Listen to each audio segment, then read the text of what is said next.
خامند اور بیوی کا قائم ہوا،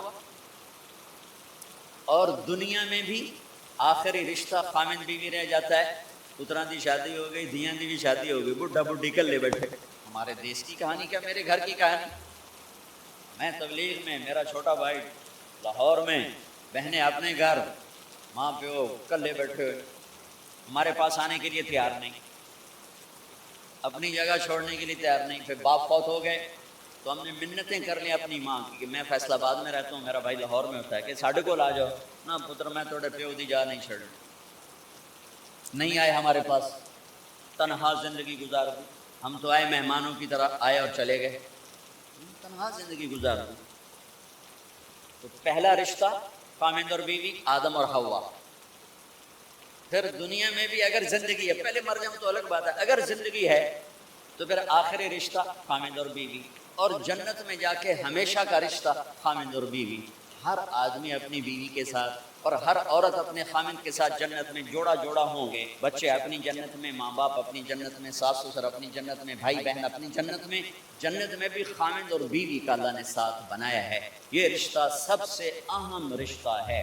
اس رشتے کو باقی رکھنے کے لیے اللہ تعالیٰ نے سینکڑوں آیات اتاری، اور اس میں دخل اندازی کے لیے کوئی راستہ نہیں چھوڑا. اولاد کو بھی نہیں چھوڑا کہ خامند اور بیوی کے رشتے کو. بعض بیویاں ایسی نادان ہوتی ہیں کہ اولاد کی محبت میں خامند کو ڈیگریڈ کرتی ہیں. بعض خامند ایسے نادان ہوتے ہیں اپنے ماں باپ کے احترام میں بیوی کو ذلیل کرتے ہیں. اپنے بہن بھائیوں کی سن سن کر اپنی بیوی کو مارتے پیٹتے ذلیل کرتے ہیں. یہ ہر گھر کی کہانی ہے. ان دونوں سے میرے اللہ نے روکا ہے. خامند اپنی بیوی کو سب سے زیادہ عزت دے، بیوی اپنے خامند کو سب سے زیادہ عزت دے. حقوق میں سب سے بڑا حق اب خامند اور بیوی کا ایک دوسرے کے ساتھ جوڑا گیا ہے کہ ان سے نسل چلنی ہے، ان سے نسل چلنی ہے. آپ حیران ہوں گے، بیوی کے ذمہ خامند کی روٹی پکانا شریعت نے نہیں لگایا، تو خامند کے ماں پیو کی روٹی کیسے ذمہ ہوگی؟ خامند کے بہن بھائیوں کی روٹی کیسے ذمہ ہوگی؟ کتنی بہنوں نے گھر اجاڑ دیے بھائیوں، کتنے ساس سسر نے اپنے بیٹے کے گھر اجاڑ دیے. یہ چاروں طرف پھیلی ہوئی کہانیاں بتا رہا ہوں، کوئی خواب نہیں سنا رہا ہوں، کوئی باہر کی زندگی نہیں بتا رہا ہوں. کہ جوائنٹ فیملی سسٹم بہت اچھا ہے اگر شریعت کا پتہ ہو، اور بہت برا ہے اگر شریعت کا پتہ نہ ہو. چڑا چڑی بھی اکٹھے ہوتے ہیں تو گھونسلہ الگ بناتے ہیں کہ ساس سورا کے دائیں سرتے نہ آ پڑے. ہمارے دوست ہیں مار ظفر حراج، میں تو ان کی بات سن کے حیران ہو گیا.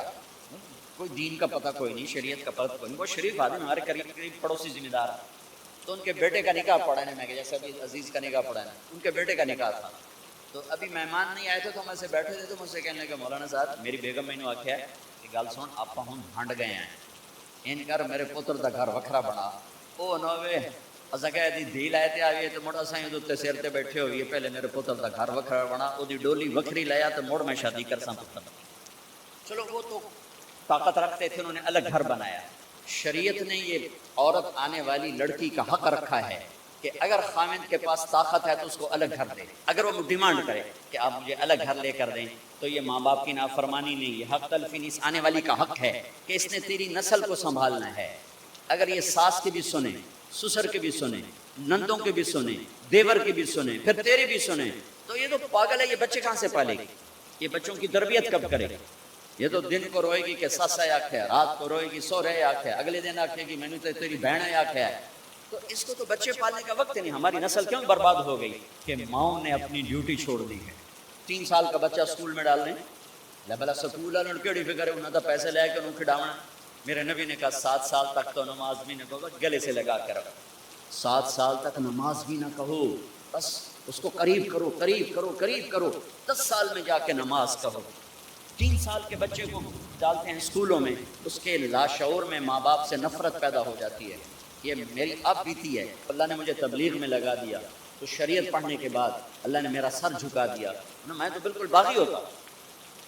تو میرے نبی فرما رہے ہیں 7 سال تک نماز بھی نہ کہو، بس سینے سے لگا کے رکھو تاکہ تمہاری صفات منتقل ہوں اور تمہاری محبت ان کے اندر منتقل ہو. تو جب بیوی پر پورے گھر کا بوجھ پڑ گیا تو وہ اپنے بچوں کو کب پالے گی اور بچوں کی کب وہ تربیت کرے گی؟ تو صبح سے شام تک چولہے پر تھک چکی ہے، اور اوپر سے جو تانے ہیں وہ الگ ہیں، جلی کٹی، کبھی ساس کہہ رہی کبھی سسر کہہ رہا. کبھی بہنیں، کبھی دیور، تو وہ تو بالکل بیچاری پاگل ہو جاتی ہے۔ کہیں اس کا الٹ بھی ہوتا ہے، آنے والی ایسی آتی ہے کہ پورے گھر کو تباہ کر کے ماں باپ کو بھی دھکا دلا کے اپنے خامند کو لے کے نکل جاتی، ایسا بھی ہے لیکن یہ بہت کم ہے۔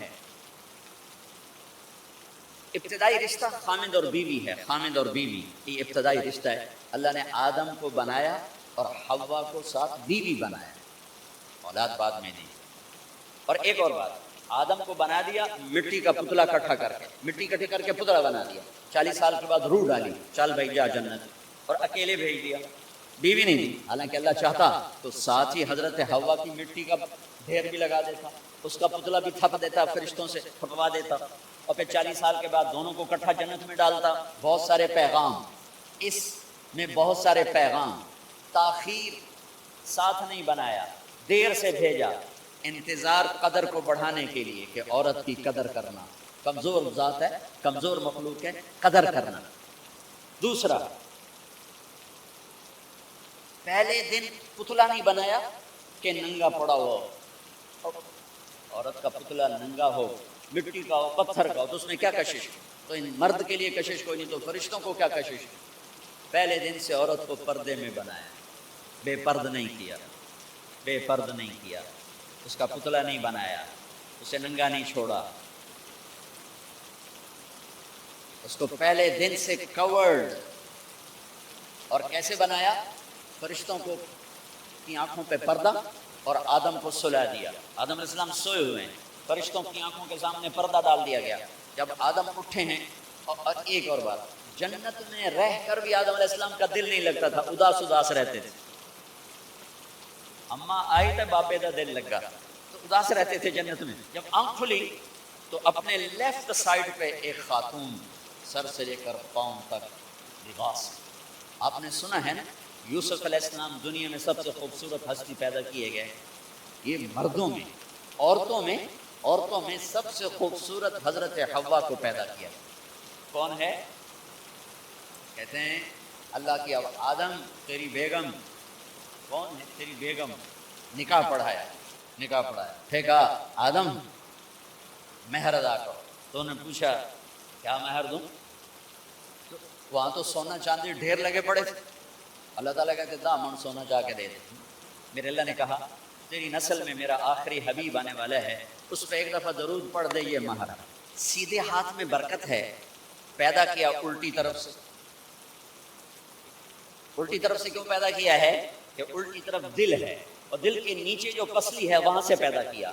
اس میں پیغام کیا دیا کہ عورت جس روپ میں ہو، پہلا روپ اس کا بیوی بنا، پھر وہ ماں بنی، پھر اس آگے بیٹی کا روپ ہے، پھر بہن کا روپ ہے، پھر خالہ ہے، پھوپھی ہے، دادی ہے، نانی ہے، ساس ہے۔ جس روپ میں بھی عورت ہے اس کو دل کے قریب جگہ دو۔ یہ دل کے نیچے سے پیدا کرنے میں یہ پیغام دیا گیا ہے، اسے ذلیل نہ کرو، اسے خوار نہ کرو، اسے بے عزت نہ کرو، اس پر شدت نہ کرو۔ پہلا بنیادی رشتہ خامند اور بیوی ہے، اور آخری رشتہ بھی خامند اور بیوی ہے۔ لیکن اس وقت ہمارے معاشرے میں خامند سے زیادہ اس کے ماں باپ حق جتلاتے ہیں، خامند سے زیادہ اس کی بہنیں حق جتلاتی ہیں، خامند سے زیادہ اس کے رشتہ دار حق جتلاتے ہیں، اور جھوٹی سچی شکایتیں لگا کر بیوی سے متنفر کرتے ہیں، اور کہیں بیوی کو خامند سے متنفر کرتے ہیں، آپس میں لڑائی لڑا کے درپش ہوتے ہیں۔ میرے نبی سے پوچھا جائے یا رسول اللہ آپ کو سب سے زیادہ کس سے پیار ہے؟ تو آپ نے کہا عائشہ سے۔ وہ جھیپ کے کہنے کہ نہیں، میں پوچھ رہا ہوں لوگوں میں آپ کو کس سے زیادہ پیار ہے؟ تو آپ کہتے ابو بکر سے۔ تو آپ نے پھر کہا ابوہا، مجھے عائشہ کے باپ سے زیادہ پیار ہے۔ پہلے عائشہ کا، تو پھر کہتے ابو بکر۔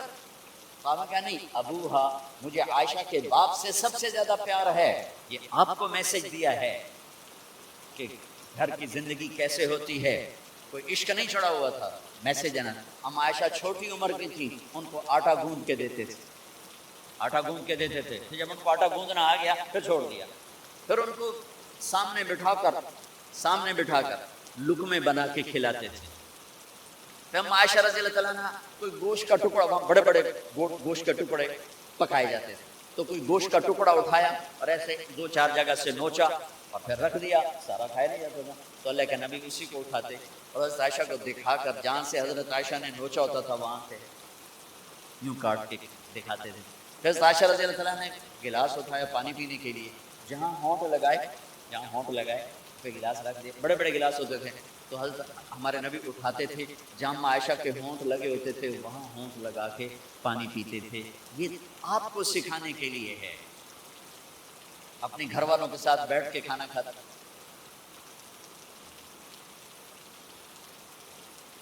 یہ میرے نبی کی معاشرت ہے، یہ میرے نبی کی زندگی. گھر میں جھاڑو دیتے، اپنے کپڑے خود دھوتے. کوئی چیزیں بکھری پڑی ہوتی تو بیوی کو نہیں ڈانٹتے، خود اٹھ کے سیٹ کر کے رکھ دیتے. گھر والوں کے ساتھ مل کر برتن دھوتے، صفائی کرتے، گھر والوں کے ساتھ مل کر. یہ میرے نبی کی ایک خوبصورت زندگی ہے. بھائیو بہنوں، ہم بھلا چکے ہیں. بیوی کے لیے خامد کو سب سے بڑا حقدار. بعض لڑکیاں ایسی نادانی کرتی ہیں کہ شادی کے بعد بھی اپنے ماں باپ کی آنکھ کو دیکھ کے چلتی ہیں. شادی کے بعد سب سے بڑا حق خامد کا ہے. شادی کے بعد سب سے بڑا حق خامد کا ہے. ماں باپ پیچھے چلے جاتے ہیں، بہن بھائی پیچھے چلے جاتے ہیں. لیکن یہ نادانیاں بھی دیکھنے کو ملتی ہیں کہ شادی کے بعد بھی ماں باپ اپنی بچی کو اپنے قابو میں رکھنے کی ترتیبیں سوچتے ہیں تو وہ بھی اپنی بچی کا گھر برباد کر دیتے ہیں. میرے نبی سے پوچھا گیا یا رسول اللہ عورت پر سب سے زیادہ کس کا حق ہے؟ تو آپ نے فرمایا اس کے خامد.